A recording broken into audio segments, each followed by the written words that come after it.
দেখুন, এখানে সরাসরি মন্তব্য করা খুব কঠিন কাজ। কিন্তু আমি যে বিষয়টা গুরুত্বের সাথে দেখতে চাই সেটা হচ্ছে যে এদেশের মানুষ ১৯৭১ সনে মহান মুক্তিযুদ্ধে ছাত্র জনতা একটি মানচিত্র অর্জন করেছে সংগ্রামের মধ্য দিয়ে। তারপরে আমরা কিন্তু ব্যর্থ হয়েছি। ৯০-তে আমাদেরকে আবার রাজনৈতিক দলগুলোর মধ্যে একমত হয়ে আমরা নির্বাচন করার উপযুক্ত নই, এই বিষয়টি স্বীকার করে তত্ত্বাবধায়ক সরকারের ধারণা নিয়ে আসতে হলো। কিন্তু তারপরেও কিন্তু আমাদের পথে ফেরা হলো না। ১৬ বছর এমন একটি পরিস্থিতি পার করেছি যেখানে প্রধানমন্ত্রীকে পালিয়ে যেতে হয়, বিশ্ববিদ্যালয়ের উপাচার্যদেরকেও পালিয়ে যেতে হয়। এটা শুধুমাত্র এ দেশের জন্য নদীর গৃহীণ নয়, আমার ধারণা গোটা পৃথিবীতে এই উদাহরণ পাওয়া মুশকিল। এরকম একটি পরিস্থিতিতে আমার যেটা মন্তব্য সেটা হচ্ছে, দেখুন, যে আচরণগুলো করছে সেটার হয়তোবা যৌক্তিক দৃষ্টিভঙ্গি থেকে একটা ব্যাখ্যা দাঁড় করানো যেতে পারে, একটা ন্যারেটিভ দাঁড় করানো যেতে পারে। কিন্তু এই দেশের মানুষের দেশটি স্বাধীন হবার পর যে গণপ্রত্যাশা ছিল সেখানে একাধিকবার ব্যর্থতার যেই আমরা পরিচয় দিয়েছে আমাদের অভিভাবকরা, কতিপয় ব্যতিক্রম ছাড়া। সেখানে আমার প্রত্যাশা হচ্ছে যে একটা দেশ কতবার অভ্যুত্থান অ্যাফোর্ড করতে পারে, এবং সর্বক্ষেত্রে আমরা দেখেছি ছাত্র জনতা জীবনের ঝুঁকি নিতে হয়েছে। এবার তো একেবারে শিশু থেকে শুরু করে শিক্ষার্থী এবং নারী শিক্ষার্থী, মধ্যবিত্তদের যে উপস্থিতি, সেটা গোটা জাতির হতাশা, ব্যর্থতা এবং অভিভাবকদের চরম ব্যর্থতার একটি প্রমাণ হিসেবে আমি এটাকে বিবেচনা করি। এরকম একটি পরিস্থিতিতে আমাদের একটি গুণগত পরিবর্তন গোটা জাতির প্রত্যাশা। সেক্ষেত্রে আমার মন্তব্য হচ্ছে যে আমরা প্রত্যেকেই তার যেই আচরণগুলো করছি তার একটি ব্যাখ্যা দাঁড় করাতে পারবো। কিন্তু আমরা যদি এই ভিন্ন ভিন্নভাবে নিজেদের প্রত্যাশার তালিকা থেকে সরে এসে একটি বিশেষ জায়গায় ঐক্যমতে পৌঁছাতে পারতাম, তাহলে আমাদের আচরণগুলো নিয়ন্ত্রণ করা খুব সহজ হতো।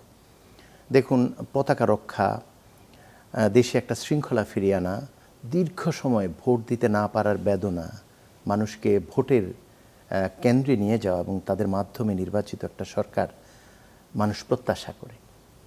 সেই জায়গায় এই ধরনের আচরণ নানাজনকে অভিযুক্ত করা যাবে, কিন্তু প্রত্যাশা পূরণের ক্ষেত্রে চরম ব্যর্থতার বিষয়ে সন্দেহ থাকবার কথা নয়।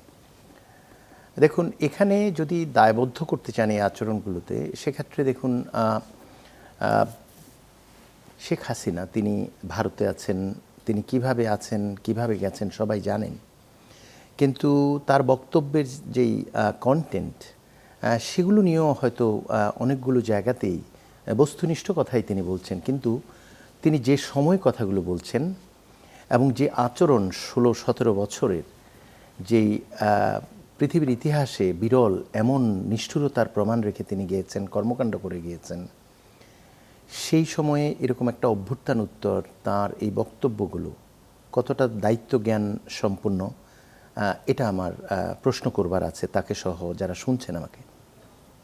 আমার মনে হয়েছে ক্রোধ উন্মত্ত এবং অনুশোচনাহীন একজন মানুষ হিসাবে তিনি নিজেকে উপস্থাপন করেছেন। এবং এখানে এত ২০০০ ছাত্র জনতা প্রাণ দিয়েছে। খেলনা নিয়ে খেলনারত ছোট শিশু যখন কোনো একটা বাসভবনের কোনো আঙিনায়, বারান্দায় প্রাণ হারায়, বিমানে বিভিন্ন জায়গা থেকে গুলিবর্ষণ করা হয় তার মাধ্যমে, সেই দায় সরকার প্রধান হিসেবে তাকে নিতে হবে। আমরা আলোচনায় কোথাও শুনিনি তিনি কোথাও অনুশোচনার কথা বলেছেন। তিনি তার পরিবার এবং অন্যদের প্রতি যেই আচরণ করা হয়েছে এবং এখানে তাদের এই চরম ব্যর্থতার কারণে, ব্যাড গভর্নেন্সের কারণে, গণতন্ত্রহীনতার কারণে যে নৈরাজ্য সৃষ্টি হয়েছে, সেখানে উভয় পক্ষ প্রাণ হারিয়েছে, তাতে সন্দেহ নেই। কিন্তু সেখানে একটি পক্ষকে আলাদা করে নিজে ক্ষতিগ্রস্ত হয়েছেন বলে যেটা দাবি করেছেন, সেটা পরিস্থিতির বিবেচনা নিয়ে কথা বলেছেন কিনা সেটা সামান্য জ্ঞান সম্পন্ন মানুষের পক্ষেই বোঝা সম্ভব। ফলে এরকম একটি আবেগ ঘন পরিস্থিতিতে অভ্যুত্থান উত্তর, যেখানে অনেক আহত শিক্ষার্থী আছেন যারা সংগ্রাম করেছেন, যারা চিকিৎসার অভাবে কষ্টে দিনাতিপাত করছে, অনেক শহীদ পরিবার আছে, তাদের প্রত্যাশা পূরণ হয়নি। সব দিক থেকে যখন এক ধরনের হতাশা তৈরি হওয়া আমরা লক্ষ্য করেছি, সেই সময়ে তার এই বক্তব্য, এই হতাশ এবং আহত এই ছাত্র জনতাকে আবার যেন উস্কে দেওয়া। এবং এখানে আমি ব্যক্তিগতভাবে যেটা উপলব্ধি করি যে একটি হচ্ছে যে এখানে আওয়ামী লীগের সঙ্গে যাদের সম্পৃক্ততা রয়েছে, এমনকি নিষিদ্ধ সংগঠন ছাত্রলীগের সঙ্গে যাদের সম্পৃক্ততা আদর্শিক কারণে রয়েছে, কিন্তু এই সংগ্রামে যারা কারো ক্ষতি করেনি এরকম মানুষ নিশ্চয়ই পাওয়া যাবে। সেই মানুষগুলোর সাংবিধানিক অধিকার, মানবাধিকারের যে জায়গাটি সংগঠন করবার, যেটা আমাদের সংবিধান স্বীকৃত একটি জায়গা, সেখানে কিন্তু আমরা খুব যৌক্তিকভাবে যদি চিন্তা করি তাদের এই অধিকার নিয়ে ভাববার সুযোগ আছে। ছাত্রলীগ নিষিদ্ধ করা হয়েছে সেটা ভিন্ন কথা, আওয়ামী লীগকে এখনও নিষিদ্ধ করা হয়নি। তো সেরকম একটা পরিস্থিতিতে সেই দলের প্রধান যিনি পালিয়ে গেছেন, তিনি তুলনামূলক নিরাপদ একটি স্থানে থেকে তাদেরকে এই ক্ষোভ, হতাশা এবং চরমভাবে মানে দুশ্চিন্তাগ্রস্ত একটা মানে অভ্যর্থন উত্তর অন্তর্বর্তী সরকারের শত চেষ্টার পরেও হয়তো অনেক জায়গার অপূরণীয় অনেকগুলো জায়গা আছে। সেই সময় এই আঘাত শুধুমাত্র অন্য পক্ষকে ক্ষতিগ্রস্ত করা নয়, বরং সেই আদর্শে বিশ্বাস করা নিরীহ মানুষ নিশ্চয়ই রয়েছেন, তাদের জীবনকেও ঝুঁকির মধ্যে ফেলে দেওয়া, এটি কোনোভাবে দায়িত্বজ্ঞান সম্পূর্ণ মানুষের আচরণ হতে পারে বলে আমি মনে করি না। কারণ এখন যে বিষয়টি হয়েছে, যে যা হয়েছে সেখানে আইনের শাসন নিশ্চিত করা প্রয়োজন এবং তার মাধ্যমে যারা দোষী তাদের শাস্তি নিশ্চিত করা প্রয়োজন। একই সঙ্গে শুধুমাত্র ভিন্নমত পোষণ করে এমন মানুষদের প্রতিহিংসাবশত শাস্তির আওতায় আনাও কিন্তু আমাদের কাম্য নয়।